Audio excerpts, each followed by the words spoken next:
Hola a todos, bienvenidos a Españolistos. Españolistos es el podcast que te va a ayudar a estar listo para hablar español.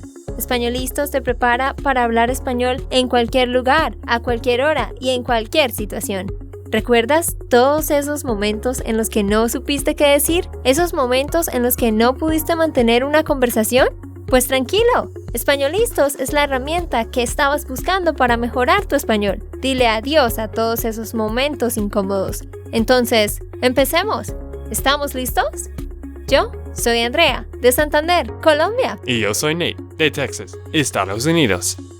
Hola, ¿cómo estás? Espero que estés teniendo un hermoso día hoy y espero que estés listo para aprender algo nuevo en este episodio, porque hoy te tenemos una sorpresa. Tenemos un invitado muy especial y es alguien de quien quizás hayas escuchado. Y este experto nos va a estar enseñando bastante sobre diferentes aspectos de aprender un nuevo idioma, sobre el acento, la pronunciación, las dificultades al aprender un nuevo idioma. Así que está muy interesante. Hoy estamos con Walter Freiberg, que es un autor y coach o entrenador de idiomas de Argentina. Él también es conocido como Paco Ardit, el seudónimo que él usó para escribir una serie muy conocida que se llama Spanish Novels, que incluye 26 libros graduados para estudiantes de español.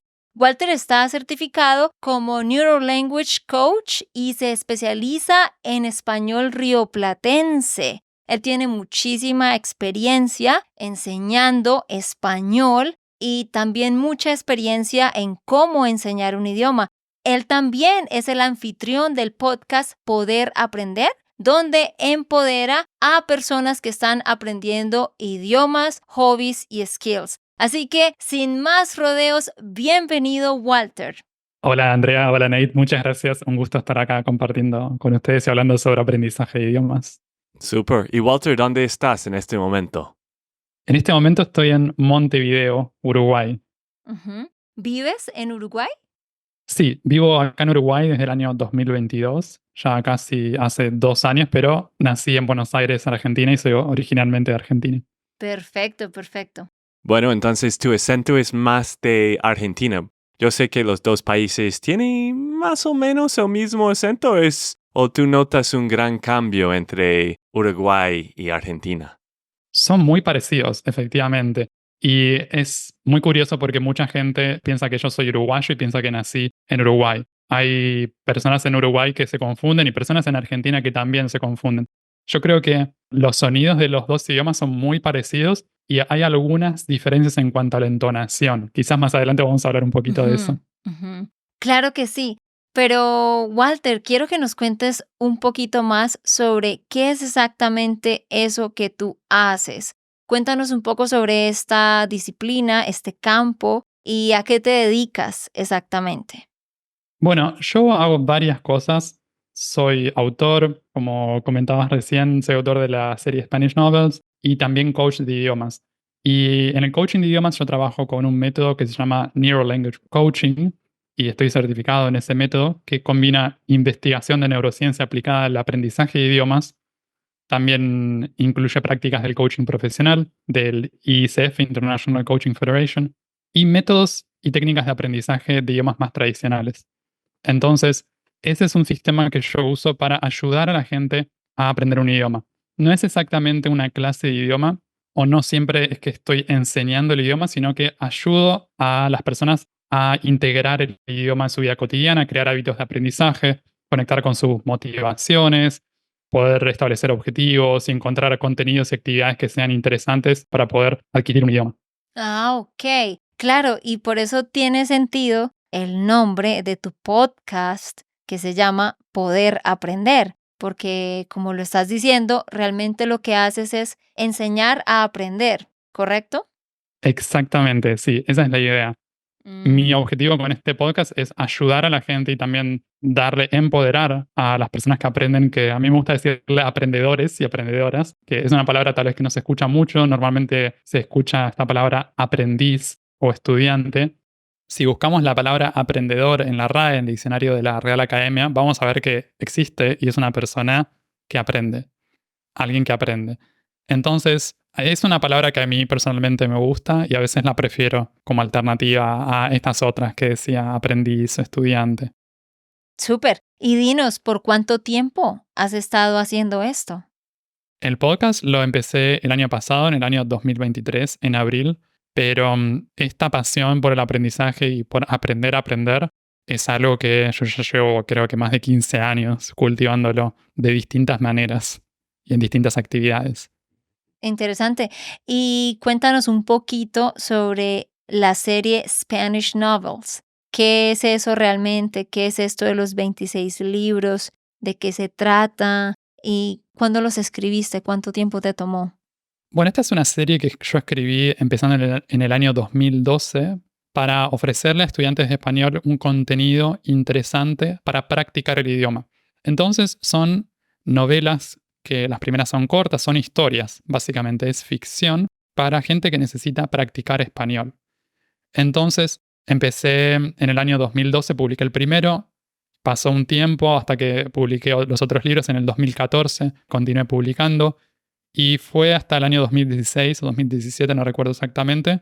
Entre esos años escribí las 26 historias que están divididas en distintos niveles, desde A1 hasta C2, usando un criterio un poco adaptado y recreado por mí mismo, digamos. Entonces yo usé un cierto criterio de dificultad para separar las distintas historias. Y vienen en distintos géneros, con la idea de darle a la gente contenido para poder practicar el idioma. Después creé audiolibros, también produje los audiolibros y creo que eso permite practicar también la comprensión auditiva y practicar un poco pronunciación con ese mismo contenido. Wow, es increíble, ¿no? Yo estaba revisando todo el material que tú creaste y wow, esto me imagino que te encantas escribir libros, ¿no? Porque escribiste 26. Fue un proceso de aprendizaje para mí y yo a veces cuento en el podcast, en un episodio conté que yo no tengo ninguna titulación y no tengo estudios universitarios de literatura. A mí siempre me gustó leer desde chico y desde adolescente, he leído mucho. Y fue un proceso de aprender a escribir historias mientras iba escribiendo, porque las primeras historias, por ejemplo, el nivel A1, son libros que tienen 80 páginas y 80 capítulos. Cada capítulo es una página, tiene un tamaño de letra grande y son unas 6 oraciones por página. Yo me inspiré en una serie parecida que tenía un contenido similar en alemán y verdaderamente me hizo sentir que podía leer algo y el contenido era acorde para personas grandes, para personas adultas, no eran libros para niños. Entonces yo traté de hacer algo a mi manera, con mi estilo. Entonces, estas historias, las primeras eran muy fáciles, eran muy cortas, y yo usaba para que se den una idea en el presente simple, nada más. Trataba también de usar vocabulario sencillo, aunque el vocabulario no usé listas de frecuencias de palabras o cosas por el estilo, pero tienen sus limitaciones. Entonces, esa limitación, por un lado que tiene la intención de ayudar a los estudiantes de español, a mí me servía también para aprender a escribir en ese mismo proceso, porque yo iba escribiendo historias cada vez más largas de forma gradual. Entonces para mí era una manera de ir aprendiendo a escribir. Todo eso me gustaba leer libros sobre cómo escribir historias de ficción, cómo crear estos arcos de historias, desarrollar personajes y demás. Entonces fue un proceso para mí mismo también de aprendizaje. Wow, eso me parece súper interesante porque justamente te iba a preguntar qué era lo que habías estudiado en la universidad porque asumí que seguramente habías estudiado algo relacionado con todo esto y nos estás contando que aprendiste, investigaste, aprendiste por ti mismo y cada vez aprendiste más. Eso es muy, muy interesante. De verdad que qué genial y wow, estamos muy impresionados.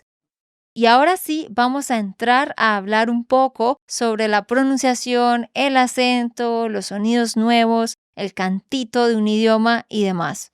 Sí, pues la verdad, eso es un episodio que hemos necesitado hacer hace muchísimos años y es un tema muy interesante que puse a investigar un poco, pero pues a veces la gente dice que no me gusta el acento de Nate, la pronunciación o algo. Y bueno, algunos dicen, Nate ha mejorado muchísimo después de todos estos episodios. Es un gran...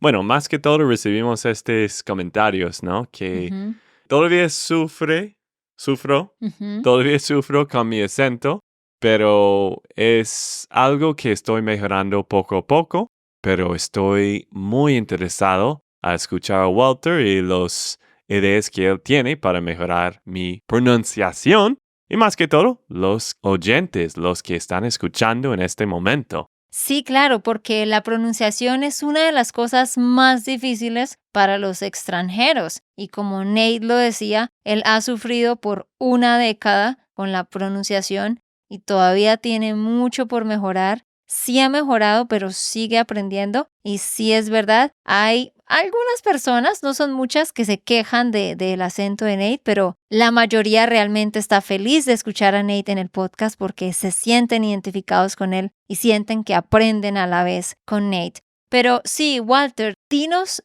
tú qué opinas al respecto. ¿Por qué la pronunciación es algo tan difícil y qué más nos puedes decir sobre la pronunciación? Antes que nada, quiero felicitarte, Nate, por el hecho de animarte a participar en un podcast en español, siendo que sos un estudiante que está aprendiendo el idioma como lengua extranjera. Entonces, te felicito por animarte y por participar de este hermoso proyecto con Andrea, en primer lugar, porque requiere mucho coraje. En primer lugar, requiere coraje hablar en un podcast en mi idioma nativo, ¿no? Por ejemplo, para una persona de habla hispana, por ejemplo, Andrea, ella es colombiana, crear un podcast y hablar, animarse a hablar en público y compartirlo, eso requiere coraje. Imagínense el coraje que requiere hacer lo mismo, pero siendo extranjero. Entonces, quiero felicitarte por eso, en primer lugar. Me parece que estás haciendo un gran trabajo y desarrollaste un montón tus músculos de la actitud y el hecho de animarte a hacer eso. Primero eso. Ah, bueno, muchísimas gracias y bueno, tenemos que invitar a Walter muchas más veces, ¿no? Y volviendo a la pregunta, Andrea, me decías que la pronunciación puede ser una de las cosas más difíciles para los extranjeros.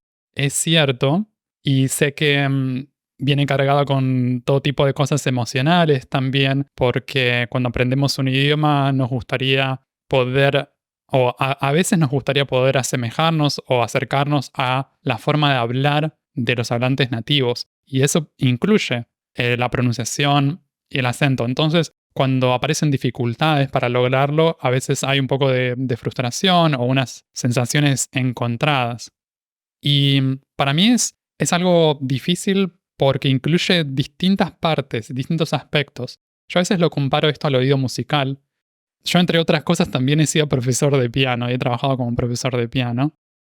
Por eso yo creo que a mí personalmente he hecho una formación como aprendizaje de piano en conservatorio y también he tomado clases de canto. He hecho varias cosas, como podrán notar.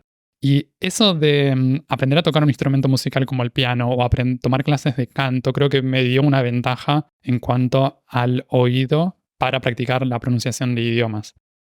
Entonces, por un lado tenemos el oído, poder percibir los sonidos, y después necesitamos coordinar el aparato fonador para producir los sonidos. Entonces, por eso me parece que es desafiante y es difícil. Es como el aprendizaje del canto también, ¿no? Uno podría decir, porque necesitamos poder escuchar, de cierta manera, escuchar ciertas cosas y después reproducir eso mismo.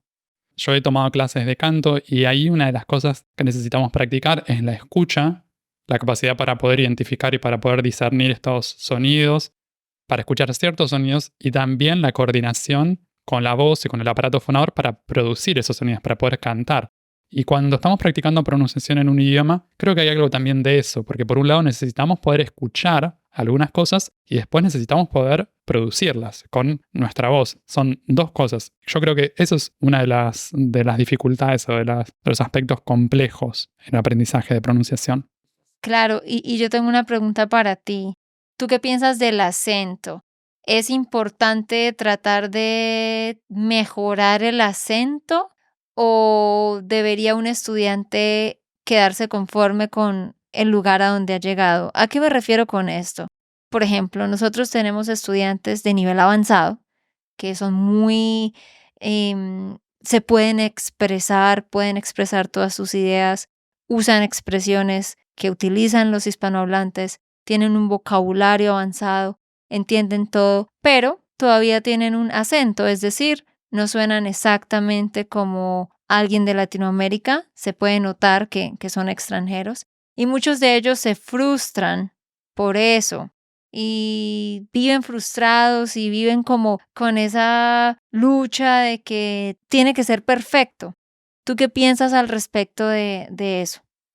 Yo creo que, por un lado, el acento, me parece que hay un mínimo que es conveniente practicar, que tiene que ver con la comprensibilidad. Una vez que yo consigo que mi pronunciación sea comprensible para los hablantes nativos y para la mayoría de la gente con la que interactúo en el idioma que aprendo, yo creo que eso es suficiente. Todo lo que viene por encima de eso me parece que es totalmente opcional.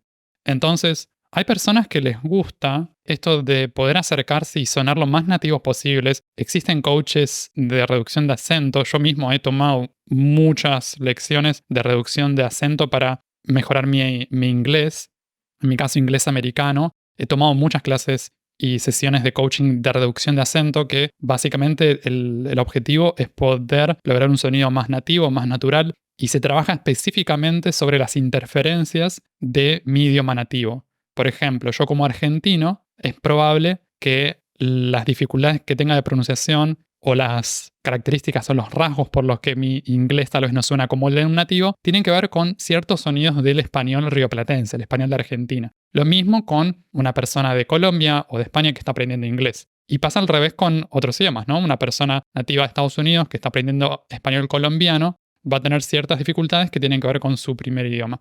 Entonces yo creo que es algo totalmente opcional, es algo que en mi experiencia personal requiere mucho esfuerzo y mucho trabajo para corregir y para modificar, porque a veces son hábitos que se arrastran o que vienen desde hace muchos años. Entonces necesitamos desaprender esa forma de pronunciar y aprender algo nuevo. Requiere, en mi experiencia, requiere mucha repetición, requiere paciencia y requiere trabajo duro. Claro. Y ahora que mencionaste esto de las interferencias del idioma nativo, justamente es un tema que tenemos planeado tocar también en la entrevista de hoy, porque tú planteas que el origen principal de las dificultades de la pronunciación es precisamente esas interferencias con el idioma nativo, ¿no? Entonces, ¿qué ejemplo de pronto nos puedes dar? Un ejemplo de en cuanto a pronunciación, quizás para los estudiantes, los que hablan inglés, que su primer idioma es inglés y quieren aprender español. No sé si puedes pensar en algún sonido en inglés que les interrumpa la pronunciación de ciertas palabras en español. Quizás podemos preguntarle a Nate. Ok, listo. Pues, ¿qué palabras para ti son difíciles en español de decir? Bueno, el R. Este es lo Sí. más difícil. La verdad, yo he hablado con un estudiante hace un rato en cómo puedo arreglar esto del R. Ajá, la R y la R, ¿no? Claro. Bueno, ese es el problema. No noto una diferencia. Pero eso para los que hablan inglés es lo más difícil y otras cosas, ¿no? Yo puedo pensar en algo con lo que tú luchas. Por ejemplo, las vocales A, U, como en aurora, como la aurora borealis, que son en el cielo, ¿no? Como en el polo norte, estas luces verdes de colores. Aurora, trata de decir esa palabra, aurora. Aurora. Ujú. Lo estás haciendo porque lo estás repitiendo después de mí. Pero si tú ves esa palabra escrita, A-U, tiendes a decir O, como en August, ¿cierto? Porque la combinación A-U en inglés no se lee A-U, sino O, August. Entonces muchos estudiantes tenderían a decir Aurora, ¿sí? En vez de Aurora. Eso es lo que quería decir también, ¿no? La buena de español y inglés es que hay muchas palabras que son parecidos o como causa o caused, pero entonces esto es buena porque puede aprender el idioma más rápido, pero creo que con eso me confunde mucho en cómo decir palabras. Por ejemplo, ¿cuántas reseñas hemos recibido en el principio sobre sí. con? Yo estaba diciendo can como A-N cuando es con. C-O-N, ajá, como with, con. Exacto. Sí. Y sabes, Walter, es interesante, qué bueno que mencionas eso, Nate, porque sí, es verdad que al principio había varias reseñas de gente diciendo, ¿le puedes enseñar a Nate a decir con? Es que él dice que decían, Can. Más como can. pero es interesante para mí, sabes, Walter, porque yo no notaba eso. Pero los estudiantes que hablan Mm, inglés sí notaban que Nate sí, estaba pronunciando la O como una A del inglés. Pero, en fin, todo esto para claro. decir que yo pienso que estoy de acuerdo con Walter, con las interferencias con tu idioma. Así que pienso que para ti, que nos escuchas, una buena idea sería hacer una lista como de esos sonidos que, ok, se escribe de la misma manera en los dos idiomas, pero en inglés se pronuncia así y en español se pronuncia de esta otra forma, y como ser muy consciente de esos cambios. Bueno, pero otra cosa que te quería preguntar es en cuanto al cambio de identidad lingüística. ¿Qué podemos decir al respecto de esto? ¿Hay como un cambio de identidad lingüística al hablar en otro idioma? Sin dudas, yo creo que esto también es algo enteramente opcional y hay opiniones muy diversas. En mi opinión, es posible tratar de asumir una identidad lingüística diferente cuando uno aprende un idioma, que no significa que voy a ser una persona diferente o que voy a dejar mi identidad cultural nativa. Es simplemente una manera de acercarse un poco más al idioma que estoy aprendiendo. Por ejemplo, una persona de Inglaterra que está aprendiendo español de España, quizás puede empezar a identificarse o a pensarse con ciertas características y desarrollar una especie de identidad más conectada con España y con ese país. Entonces, yo creo que a veces sucede que los estudiantes de idioma a veces no estamos dispuestos, por un lado, a resignar una parte de nuestra identidad local. Entonces, eso es como que se filtra un poco, a veces inconscientemente, en el nuevo idioma que queremos aprender. Y a veces no terminamos por una cuestión de actitud, por distintas razones, no queremos adoptar esa nueva identidad lingüística. Pero yo creo que es algo que puede ayudar mucho a desarrollar una a mejorar la pronunciación, a mejorar la entonación en el idioma, que sería la parte melódica, como entonamos, o sea, el cantito que decíamos del idioma, porque nos identificamos un poco más con esa cultura. Y eso tiene una parte psicológica, en mi opinión. Claro, tienes razón, estoy de acuerdo contigo en eso. Bueno, y ahora, Walter, la pregunta más importante que todos los estudiantes quieren saber. ¿Cómo practico la pronunciación de sonidos nuevos? ¿Cómo puedo mejorar mi pronunciación? Yo creo que en primer lugar puede ser útil identificar cuáles son las dificultades. Por ejemplo, hace un ratito te preguntaba a vos, Nate, sobre esto de las interferencias. Yo escuché hace poquito, antes de nuestra entrevista, un episodio de ustedes del podcast y después de escucharlos, yo anoté algunas cosas. Quizás pueden ser cosas que no son importantes o prioridad para vos, pero yo tengo identificado algunas cosas. Entonces, a veces los estudiantes mismos saben qué cosas necesitan mejorar y a veces le pueden pedir ayuda a otra persona, a un hablante nativo o a un coach de acento, para poder identificar primero cuáles son las cosas que se podrían mejorar. Entonces, tener como una lista de opciones, un menú de cosas que se podrían mejorar para que nuestro acento suene un poco más nativo. Y una vez que identificamos eso, es cuestión de practicar. Y yo creo que para la pronunciación, que es el aspecto este de los sonidos, por ejemplo, la letra R o Mm, la letra D, por ejemplo, en algún caso, la letra ñ, españolistos, ¿no? Por ejemplo. Algunas vocales, que a veces puede haber diferencias en cuanto a la apertura, ¿no? Hay veces que tenemos una O como o como o puede ser más abierta o más cerrada, lo mismo con la E, y después la entonación. Entonces, por un lado, la pronunciación, elegir, poder escoger estos sonidos que quiero practicar, y después necesito tener buenos ejemplos, quizás una grabación de un profesor, tener un ejemplo, repetirlo, practicarlo a diario, tener sesiones cortas, tal vez 5 o 10 minutos, puede ser una o dos veces por día. Necesitamos eso, necesitamos poder aislar los sonidos, aislar los fonemas que queremos practicar y entrenarlo.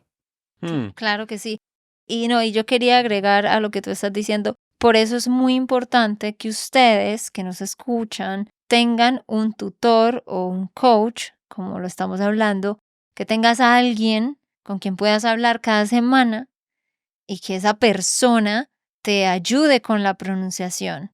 Porque si no estás haciendo el ejercicio de hablar, pues obviamente que no vas a mejorar o tu proceso va a ser mucho más lento. Sí, pero una pregunta para ti también. Otra pregunta.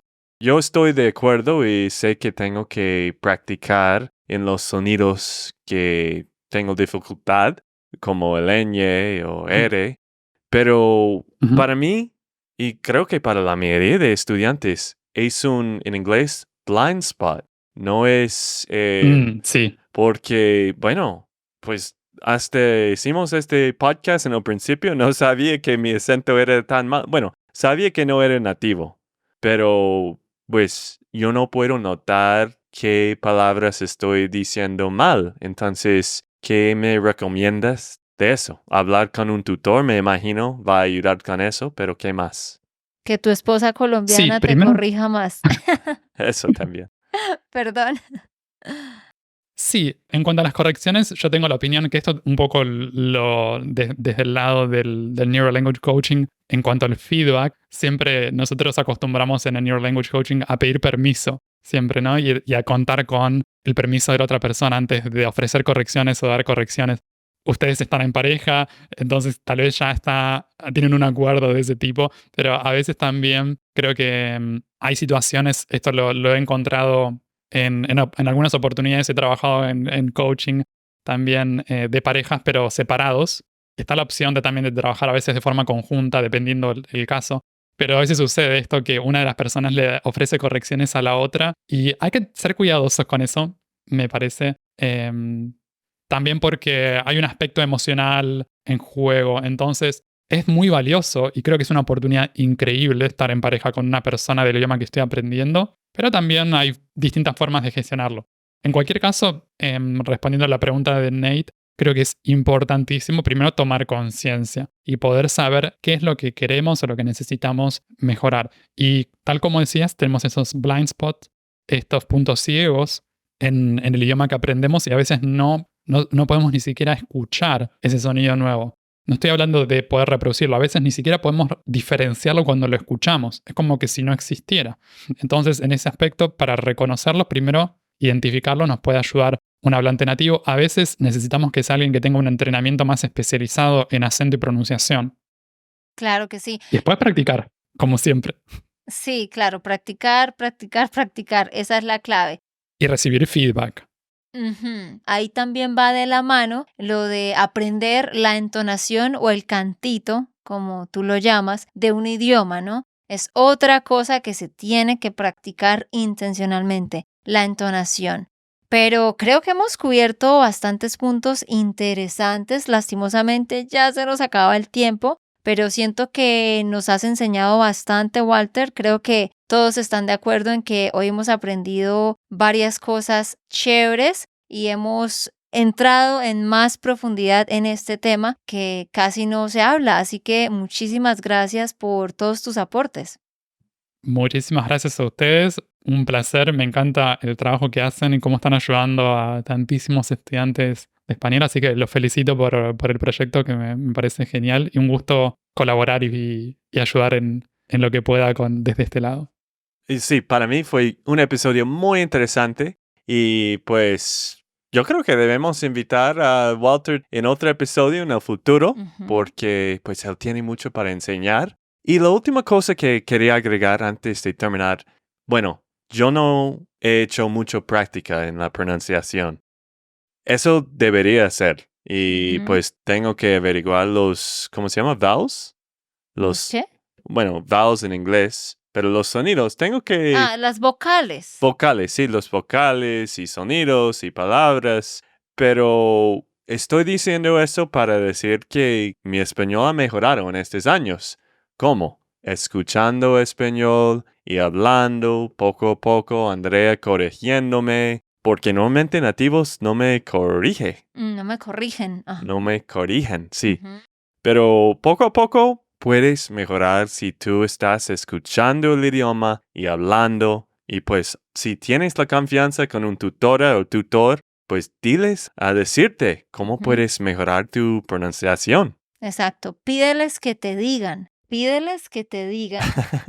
Bueno, sí. Pídeles que te digan cómo mejorar. Pero sí, gracias Walter por haber estado aquí y a todos ustedes queremos invitarlos a que vayan a escuchar el podcast de Walter que se llama Poder Aprender. ¿En qué plataformas encuentran este podcast, Walter? ¿Y tienes como una página web como tal? Sí, pueden escucharlo en Spotify, Apple Podcasts y las principales plataformas de podcast. Pueden buscarlo como Poder Aprender. También pueden ir a poderaprender.com y ahí se pueden suscribir para recibir los nuevos episodios por mail o se puede escuchar desde el mismo sitio web. Perfecto. Entonces vayan chicos, búsquenlo ya mismo, Poder Aprender. Y gracias de nuevo Walter por haber estado aquí. Ya con esto nos despedimos y nos vemos en el siguiente. Ok, esto fue todo por el episodio de hoy. Esperamos que les haya gustado y que hayan aprendido. Y recuerda, si sientes que estás listo para aprender español, solo da un clic en Español Listos. No olvides dejar tus comentarios de lo que te gustó y los temas que quieres que tratemos. Suscríbete y déjanos tus reseñas. Español Listos les dice chao, chao y hasta la próxima.